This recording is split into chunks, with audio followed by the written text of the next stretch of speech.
Hi everyone, we are going to present a FED in language teach, presented by Laura Hernández, Alexander Miño, Michelle Morales, Marie Mortal, Paula Díaz, and Catherine Zamora. What is a FED? It can consider that basically a FED is related to a aspect of emotion, feeling, mood, or attitude which conditional behavior. How this fits into the language class.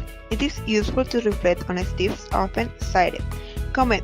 Success in language learning depends less on materials, techniques, and linguistic analysis, and more on what goes on inside and between the people in the class. Steve, 1984. We can consider unsensitive learning factors such as anxiety, motivation, learning styles, and so on.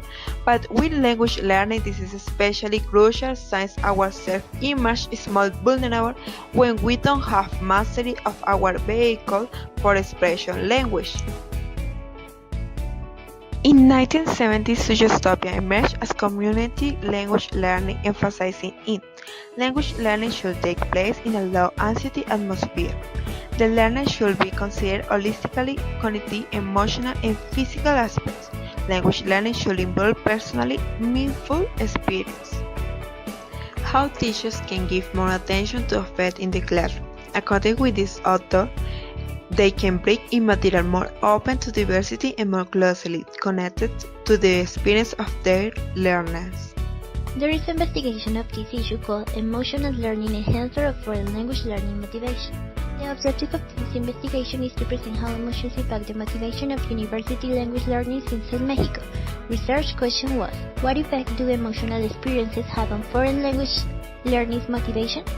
Focus on two theoretical constructs, motivation and emotions. Motivation, according to Bandura, refers to people's beliefs about their capabilities to produce designated levels of performance that exercise influence over events that affect their lives. Self-efficacy beliefs affect human activity cognitively, affectively, motivationally, and socially. Feelings and emotions are said to be a result of the evaluation students make of particular situations while learning. Those feelings and emotions experienced during foreign language learning instruction are then important to understand, so language teachers can adjust their approach to one that can help them reduce the negative impact emotions can have on learning motivational energy. Data were gathered through personal narratives. They let people narrate how they feel. An emotional reactions journal that offers a precise view on an individual's perspective and enables a context-sensitive understanding of emotions in schools. Semi-structured interviews. There were 18 interviews recorded, transcribed, and analyzed at the end of the term. The analysis was divided into 4 stages. First, personal narratives were read to understand the motivational events. Second, emotional journal entries were read to identify the emotions experienced. Third, it was the transcription and analysis of the interviews. Fourth, it was the analysis of journal set. Positive effects of positive emotions that showed positive learning environment. Negative effects of positive emotions showed resting on their laurels. Negative effects of negative emotions showed negative learning environment. Positive effects of negative emotions showed language learning strategies.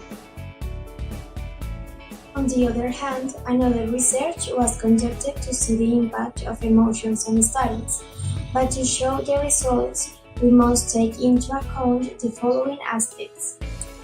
The students feel motivated, the learning process will be successful, and students will overcome problems of the motivation created by a range of negative emotions. Evoke feelings of happiness, pleasure, and enjoyment, contribute to re-energizing students' motivational energy and facilitating language learning. Students experience a range of emotions that can affect positively or negatively their learning process. Emotions can be an advantage for learning processes, while others can lead to failure. Teachers should be the ones to teach their students how to deal with those situations where emotions can hinder the learning process.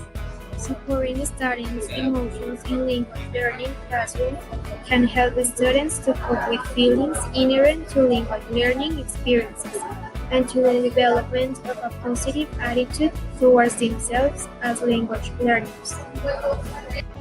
To contextualize this previous information, a research was carried out in which a group of university students were asked about their emotions.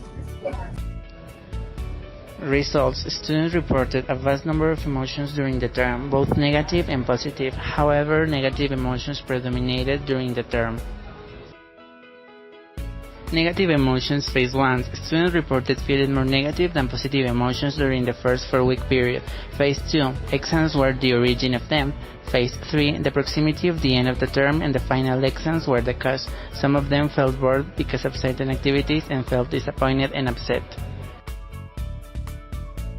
Positive emotions phase 1. Motivating learning activities were important. Phase 2. They were originated because students got good or very good marks in the exams, which had them worry a lot during this period. Phase 3. Students developed responsibility and awareness of the implication of learning a foreign language and considered mistakes and fear to be a natural step. Students identified two main sources. First, the teacher's impact. Appropriate management of students' emotions is necessary for language teachers to help them so that the students will make their emotions work for them and not against them. Second, the learning environment impact. Teachers need to work on creating a positive classroom climate in which students feel secure. To conclude, establishing respectful and positive human relations is not always easy, but it is important for teachers to enforce effective techniques that can contribute to the establishment and maintenance of positive interpersonal relations in any instructional situation. General conclusions. As a teachers, we have to be aware that emotions, mood, and the past experiences of the students have a great impact on learning. It is important that in our work as teachers, we identify what other factors affect language learning. This will allow us. The language learning has a reciprocal relationship with competence and confidence. For example, to achieve your goals, you have to feel confidence, and feeling confidence, you can make your competences better.